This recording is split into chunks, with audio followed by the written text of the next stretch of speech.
BRS నేత బాల్క సుమన్ చేసిన వ్యాఖ్యలు తెలంగాణ రాజకీయాల్లో తీవ్ర చర్చకు దారితీశాయి. పార్టీ ధర్నా కార్యక్రమాలకు రైతులు రావటం లేదంటూ బాల్క సుమన్ చేసిన వ్యాఖ్యలు ఇప్పుడు రాజకీయంగా హాట్ టాపిక్ గా మారాయి. అంతేకాదు సింగరేణిని తగలబెట్టాలని, రైల్వే లైన్లు కోసేయాలంటూ మాట్లాడినట్టుగా వైరల్ అవుతున్న వీడియోలపై కాంగ్రెస్, బీజేపీలు తీవ్ర ఆగ్రహం వ్యక్తం చేస్తున్నాయి.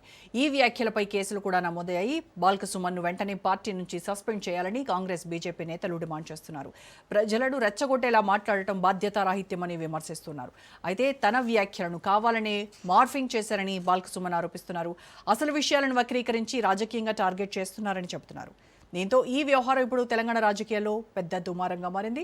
దీనికి సంబంధించి పూర్తి ఇన్ఫర్మేషన్ మా ప్రతినిధి సైదులు లైవ్లో అందిస్తారు. సైదులు, బాల్క సుమన్ చేసినటువంటి ఈ తీవ్ర వ్యాఖ్యలు ఏవైతే ఉన్నాయో, బీఆర్ఎస్ నేతలు చేసినటువంటి ధర్నాకు రైతులే రావట్లేదు, 100 మంది నేతలు ఉన్నారు అని చెప్పి, తర్వాత మనం సింగరేణిని తగలబెట్టేయాలి, రైల్వే లైన్లను కట్ చేసేయండి, మనం మిలిటరీ యాక్షన్స్కు దిగాలి, అప్పుడే ఓన్ చేసుకున్నట్టు అవుతుంది, ఇలా రకరకాలుగా మనం కూడా చూసాము. సోషల్ మీడియాలో చాలా వైరల్ అవుతున్నటువంటి వీడియో. దీనిపై ఇటు కాంగ్రెస్ కావచ్చు, బీజేపీ కావచ్చు తీవ్రంగా ధ్వజమెత్తారు. ఇలా రెచ్చగొట్టేటువంటి వ్యాఖ్యలు చేస్తున్నటువంటి ఒక బాధ్యతారాహిత్యమైనటువంటి నేతను వెంటనే పార్టీ నుంచి సస్పెండ్ చేయాలి అని వాళ్ళు డిమాండ్ చేస్తున్నారు. ఇటు బాల్క సుమన్ ఏమో, బీఆర్ఎస్ నేతలేమో అది మార్ఫుడ్ వీడియో, కావాలని వక్రీకరించారు, రాజకీయంగా టార్గెట్ చేస్తున్నారు అని చెప్తున్నారు. అసలు ఏది వాస్తవం, ఏది అవాస్తవం?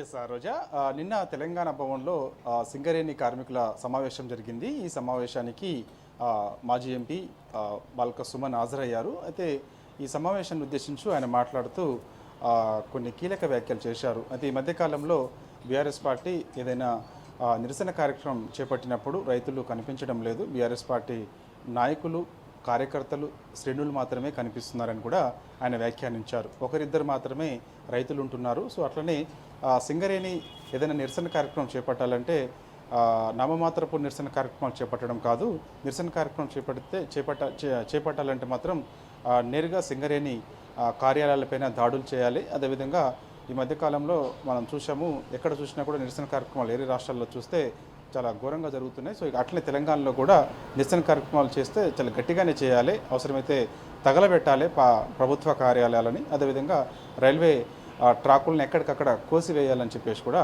ఆయన సింగరేణి కార్మికులను ఉద్దేశించి ఆయన వ్యాఖ్యానించారు. అప్పుడు మాత్రమే ప్రజలు మరోసారి బీఆర్ఎస్ వైపు చూస్తారు, కార్మికులు బీఆర్ఎస్ వైపు చూస్తారు.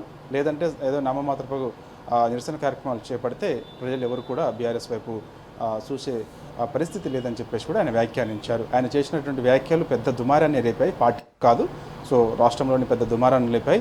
సో ఆయన చేసినటువంటి వ్యాఖ్యలు వెంటనే క్షమాపణ చెప్పాలి అని చెప్పేసి, ఆయన పైన కేసులు కూడా నమోదు చేయాలని చెప్పేసి కాంగ్రెస్ పార్టీ నాయకులు ఈరోజు తెలంగాణ రాష్ట్రంలో అక్కడక్కడ గ్రేటర్ హైదరాబాద్తో పాటుగా అక్కడక్కడ కంప్లైంట్ ఇచ్చారు. కొంతమంది ప్రజాప్రతినిధులు, కొంతమంది కాంగ్రెస్ పార్టీ ఎమ్మెల్సీలే నేరుగా పోలీస్ స్టేషన్కి వెళ్ళి బాల్క సుమన్ పైన ఫిర్యాదు చేశారు. మాజీ ఎంపీగా, మాజీ ఎమ్మెల్యేగా ఉన్నటువంటి ఒక మాజీ ప్రజాప్రతినిధి బాధ్యత రహితమైనటువంటి వ్యాఖ్యలు చేయడం సరైనది కాదని చెప్పేసి కూడా కంప్లైంట్లు ఇచ్చారు. కాబట్టి ఆయన చేసినటువంటి వ్యాఖ్యల పట్ల బీఆర్ఎస్ ముఖ్య నాయకులు బాల్క సుమన్ పార్టీ నుంచి సస్పెండ్ చేయాలని చెప్పేసి కూడా అన్నారు. సో ఈ బాల్క సుమన్ వ్యాఖ్యలపైన నేరుగా మంత్రి పొన్నం ప్రభాకర్ స్పందించారు.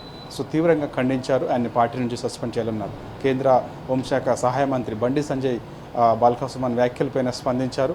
బాల్క సుమన్ వ్యాఖ్యలు బాధ్యత రాహిత్యం అని చెప్పేసి కూడా బండి సంజయ్ అన్నారు. కాబట్టి ఒక మాజీ ప్రజాప్రతినిధి ఈ విధంగా మాట్లాడడం సరైనది కాదని చెప్పేసి కూడా అంటున్నారు. అయితే బాల్క సుమన్ కొద్దిసేపటి క్రితమే తెలంగాణ భవన్లో మీడియా సమావేశం నిర్వహించారు. ఆ మీడియా సమావేశంలో నేను మాట్లాడింది ఒకటి, సోషల్ మీడియాలో ప్రచారం జరుగుతుంది మరొకటి అని కూడా ఆయన చెప్పుకొచ్చాడు. కానీ కొంత మనకు సమాచారం ఏంటంటే బాల్క సుమన్ చేసినటువంటి వ్యాఖ్యలు ఏవైతున్నాయో అవి పార్టీలతో పాటుగా రాష్ట్రంలోని చర్చనీయాంశంగా మారాయి. కాబట్టి సో సమర్థించుకునే పనిలో బాల్క సుమన్ ఉన్నాడు, అందుకని మీడియా సమావేశం పెట్టారని చెప్పేసి కూడా పెద్ద ఎత్తున విమర్శలు కూడా వస్తున్నాయి. కాబట్టి బాల్క సుమన్ మాత్రం మార్పింగ్ చేసి కొందరు కాంగ్రెస్ పార్టీ సోషల్ మీడియాలో నా యొక్క మాట్లాడినటువంటి వ్యాఖ్యల్ని ప్రచారం చేస్తూ ఉన్నారని చెప్పేసి కూడా ఆయన చెప్పుకొచ్చారు. అయితే మనకు అందుతున్న సమాచారం ఏంటంటే బాల్క సుమన్ చేసినటువంటి వ్యాఖ్యలు పార్టీలో ఆరాధించినట్టు, ముఖ్య నేతలందరూ కూడా ఆరాధించినట్టు తెలుస్తుంది. అసలు ఏం మాట్లాడారు బాల్క సుమన్, ఏమన్నారు ఏంటనే విషయాలన్నీ కూడా పార్టీ ముఖ్య నాయకులు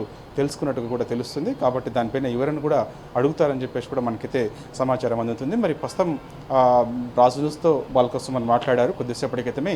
సో పార్టీలో నన్ను ఎటువంటి ఎవరైనా ఇంకా అడగలేదు, అడిగినప్పుడు చెప్తాను. ప్రస్తుతం అయితే సోషల్ మీడియాలో ప్రచారం జరుగుతున్నటువంటి తీరు చూస్తే అవి నేను అన్నటువంటి వ్యాఖ్యలు అన్నట్లుగా మార్పింగ్ చేసి ప్రచారం చేస్తున్నారు. కాబట్టి నాకు కేసులు కొత్త ఏమి కాదు, జైళ్ళు కొత్త ఏమి కాదు. తెలంగాణ ఉద్యమంలో పాల్గొన్నటువంటి వాడిని, తెలంగాణ ఉద్యమ నాయకుడిగా నాకు పేరుంది. అనేక సార్లు జైలుకి వెళ్ళాను. అనేక కేసులు నా పైన ఉన్నాయి. అవసరమైతే ఇప్పుడు కూడా జైలుకి వెళ్తానని చెప్పేసి కూడా ఆయన చెప్పుకొచ్చారు. ప్రస్తుతం తెలంగాణ భవన్లోని ఉదయం నుంచి కూడా బాల్క సుమన్ ఇక్కడే ఉన్నారు. కాబట్టి బాల్క సుమన్ చేసినటువంటి వ్యాఖ్యలు ఇప్పుడు చర్చనీయాంశంగా ఎందుకు చర్చనీయాంశంగా మారాయంటే, యాక్చువల్గా అసలు పార్టీ అంటే బీఆర్ఎస్ పార్టీ ఈ ప్రతిపక్ష పార్టీ హోదాలో ముఖ్యంగా కాంగ్రెస్ పార్టీ ఇచ్చినటువంటి హామీలతో పాటుగా రైతు సమస్యలే ప్రధాన ఎజెండాగా తీసుకొని ప్రజల్లోకి వెళ్తుంది. ఎక్కువ అంటే ఏదైనా కార్యక్రమం చేపట్టాలన్నా కూడా రైతుల అంశాన్ని ప్రధానంగా తీసుకొని ఏదైనా నిరసన కార్యక్రమం చేపట్టడం కానీ, ప్రభుత్వం పైన ఒత్తిడి తీసుకురావడం లాంటి అన్ని కార్యక్రమాలన్నీ కూడా బీఆర్ఎస్ పార్టీ చేస్తూ వస్తుంది. అంటే రైతుల అంశమే ఎజెండాగా పెట్టుకొని ముందుకెళ్తుంది. అంటే ఈ రెండున్నరేళ్ల కాంగ్రెస్ పార్టీ పాలన పైన రైతు అంశం ఎజెండాగా పెట్టుకొని బీఆర్ఎస్ పార్టీ ప్రజల్లోకి వెళ్తుంది. సో ఈ మధ్యకాలంలో చూసినప్పటికీ కూడా రైతులకు ఇచ్చినటువంటి హామీలు నెరవేర్చాలని చెప్పేసి డిమాండ్ చేస్తూ రైతు సదస్సు కూడా వరంగల్లో ఏర్పాటు చేసిన సంగతి అందరికీ తెలిసిన విషయమే. దాంతోపాటు ఇప్పుడు రైతులు ఎదుర్కొంటున్నటువంటి సమస్యలు ముఖ్యంగా కొనుగోలు కేంద్రాల వద్ద ఒడ్లు కొనుగోలు చేయలేకపోతున్నారు, మక్కలు కొనుగోలు చేయకపోతున్నారు. రైతులందరూ కూడా ఎండ తీవ్రతకు కొనుగోలు కేంద్రాల వద్దనే చనిపోతున్నారు. రైతుల సమస్యలను పరిష్కరించాలి, ఒడ్ల కొనుగోలు వెంటనే కొనుగోలు చేయాలని చెప్పేసి కూడా రాష్ట్ర ప్రభుత్వంపై ఒత్తిడి తెచ్చేందుకు నిరసన కార్యక్రమాలు కూడా చేసిన సంగతి అందరికీ తెలిసిన విషయమే. సో ఈ మధ్యకాలంలో చూస్తే హరీష్ రావు, డిప్యూటీ ఫ్లోర్ లీడర్గా ఉన్నటువంటి హరీష్ రావు కూడా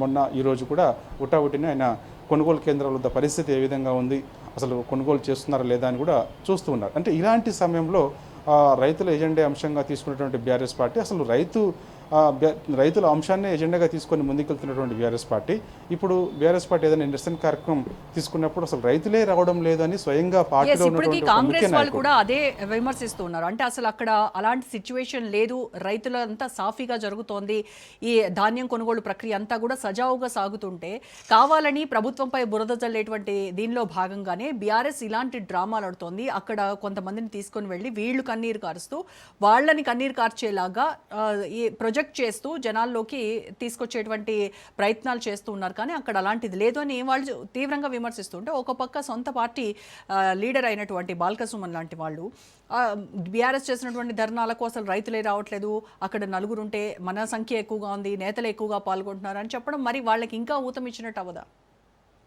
ఇప్పుడు అదే జరిగింది. బీజేపీ కాంగ్రెస్ పార్టీకి బాల్క సుమన్ చేసినటువంటి వ్యాఖ్యలు చాలా అడ్వాంటేజ్గా మారాయి. ఎందుకంటే ఆయన చేసినటువంటి వ్యాఖ్యలు ఇప్పుడు కాంగ్రెస్ పార్టీ అస్త్రంగా మలుచుకొని ప్రచారం చేసే అవకాశం కూడా కనిపిస్తుంది. ఎందుకంటే స్వయంగా రేవంత్ రెడ్డి రంగంలోకి దిగి నేరుగా అంశాన్ని ఎత్తుకుంటారని కూడా జోరుగా ప్రచారం జరుగుతుంది. అంటే బీఆర్ఎస్ పార్టీలో ఉన్నటువంటి ఒక ముఖ్య నాయకుడే బీఆర్ఎస్ పార్టీ ఏదైనా నిరసన కార్యక్రమం చేపట్టినప్పుడు రైతులు ఎవరు కూడా బీఆర్ఎస్ పార్టీ నిరసన కార్యక్రమంలో పాల్గొనడం లేదన్నారు అనే అంశాన్ని ఇప్పుడు రానున్నటువంటి జిహెచ్ఎంసీ ఎన్నికలు కానీ, అదేవిధంగా ఎంపీటీసీ, జెడ్పీటీసీ ఎన్నికలు కానీ, అవసరమైతే మనకి రాబోయేటువంటి శాసనసభ ఎన్నికల్లో కూడా ఈ అంశాన్ని అస్త్రంగా చేసుకొని కాంగ్రెస్ పార్టీ ప్రచారం చేసే అవకాశం ఉందని చెప్పేసి కూడా పెద్ద ఎత్తున రాజకీయాల్లోనే చర్చనీయాంశంగా మారింది. కాబట్టి దీనిపైన మీరు ఎటువంటి వివరణ పార్టీ అడుగుతుంది, ఏం సమాధానం బాల్క సుమన్ చెప్తారనేది కూడా తర్వాత తెలిసే అవకాశం అయితే కనిపిస్తుంది. కానీ బాల్క సుమన్ చేసినటువంటి వ్యాఖ్యలు మాత్రం పార్టీలో తీవ్ర చర్చనీయాంశంగా మారాయి. ఎందుకంటే రైతులే రావడం లేదన్నటువంటి వ్యాఖ్యలు ఏవైతున్నాయో అవి ఇతర పార్టీల వాళ్ళకు ఊతం ఇచ్చినట్టు అవుతుంది.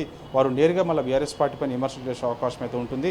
రైతులు కూడా దూరమయ్యే పరిస్థితి వస్తుందనేది కూడా విమర్శలు పెద్ద ఎత్తున అయితే వస్తున్నాయి. పార్టీలో కూడా చర్చనీయాంశంగా మారాయి. కాబట్టి సో ఒకవైపు నేను చేసినటువంటి వ్యాఖ్యల్ని మార్పింగ్ అని చెప్పేసి బాల్క సుమన్ చెప్తున్నారు. కానీ ఆయన చేసినటువంటి వ్యాఖ్యలు ఏవైతున్నాయో ఆ వ్యాఖ్యలు మాత్రం సోషల్ మీడియాతో పాటుగా మిగిలిన మాధ్యమాల్లో కూడా పెద్ద ఎత్తున ప్రచారం కూడా జరిగింది. వివిధ మాధ్యమాల్లో కూడా పెద్ద ఎత్తున ప్రచారం జరుగుతూ ఉంది. కాబట్టి సో దీనిపైన మరి పార్టీ ఎవరైనా అడిగింది అని చెప్పేసి మనకి పార్టీ వర్గాల ద్వారా సమాచారం అందుతుంది. కానీ బాల్క సుమన్ మాత్రం పార్టీ ఎవరిని అడగలేదు, అడిగితే నేను చెప్తానని చెప్పేసి కూడా ఆయన చెప్పుకొస్తున్నారు. కాబట్టి ఏదేమైనా సరే రైతుల అంశాన్ని ఎజెండాగా తీసుకొని వెళ్తున్నటువంటి బీఆర్ఎస్ పార్టీలో ఉండే ఒక ముఖ్య నాయకుడే మేము చేపట్టేటువంటి కార్యక్రమాలకు రైతులు రావడం లేదు అని అనడం మాత్రం పెద్ద దుమారాన్ని రేపుతుంది పార్టీలో. Roja. Right, thank you Saidulu.